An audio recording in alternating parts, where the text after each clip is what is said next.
Ah, fort. Waouh, t'es calé de ouf. Oh là là. C'est incroyable ce que t'es calé, mec. C'est un truc de fou. Putain, mais tu sais tout de moi, c'est un enfer. Dis-moi qui es-tu. Dis-moi qui es-tu. Salut, c'est Camille Combal dans Comment tu sais ça. Ah, fort. Waouh, t'es calé de ouf. Alors, moi, je viens des stations de ski. Et donc, le collège était à une quarantaine de kilomètres de chez moi. Jamel, notre chauffeur de bus, venait me chercher tous les matins. Jamel était un pote de mon père. Et donc, quand on n'était pas réveillés, on était les seuls où Jamel, il klaxonnait en passant, en montant. Et Jamel, tous les matins, écoutait le Festival Robles sur Énergie. Et donc, c'est ce qui m'a sans doute donné aussi envie de faire de la radio.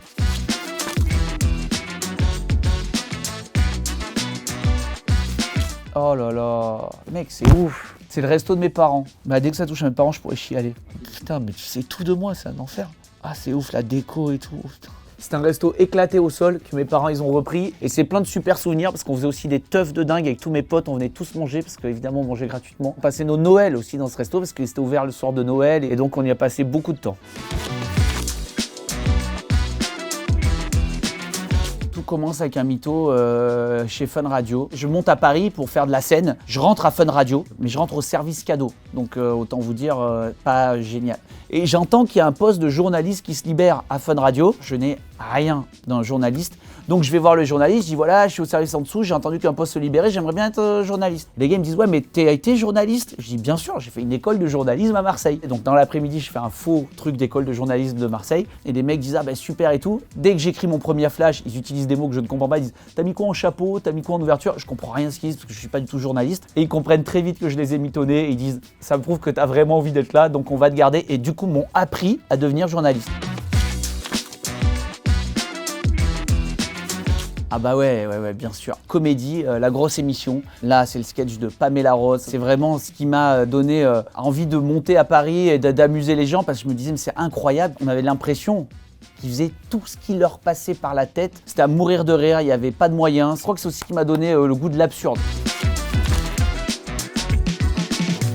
Le héros de mon enfance. Parce que là, ça vous paraît un mec qui fait du ski acrobatique. Donc c'est évidemment Edgar Gros-Piron, The GOAT. Bon, on dit c'est qui le plus grand, Ronaldo ou Messi? Non, c'est Gros-Piron, le plus grand de tous. Lui, il est arrivé, il avait des tenues fluo, des genouillères avec des trucs, il révolutionnait tout. Et c'est ce qui fait que des jeunes comme moi adorions le ski de boss.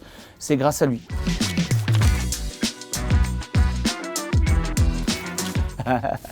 Vrai de vrai, ça, c'est une vraie histoire. On n'avait pas le choix, il fallait travailler pendant les vacances d'été. Et donc je vais à Intermarché, le seul boulot qu'ils me proposent, c'est de vendre les poulets avec un chapeau en forme de poulet. Toutes les filles du collège et tout, qui passaient et qui me voyaient en train de vendre mes poulets avec ma truc de poulet, ça a été un été compliqué. Et maintenant, je peux le dire, il y a prescription. Sachez que les poulets à l'époque chez Intermarché, c'était vraiment un poulet 29 francs 90 et le poulet fermier à 35 francs, c'était exactement le même poulet. On mettait de l'herbe de Provence dessus et ça devenait un poulet fermier.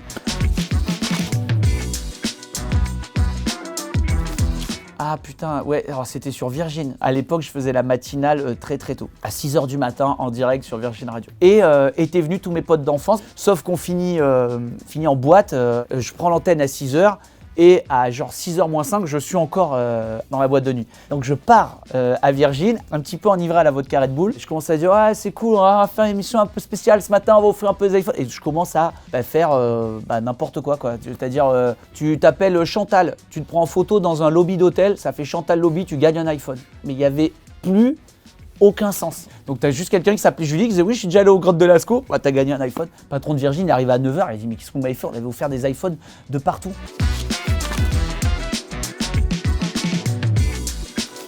Good Will Hunting, ah ouais, c'est incroyable ce que t'es calé, mec, c'est un truc de fou. Bah ouais, j'ai un problème, c'est que je peux pas m'arrêter de compter les lettres dans les mots. Et parfois, les gens me parlent et d'un coup, je suis plus avec eux. Ils doivent croire il doit être en train de réfléchir à sa prochaine émission. Non, je suis en train de compter Fujifilm. Par exemple, la caméra, c'est Fujifilm.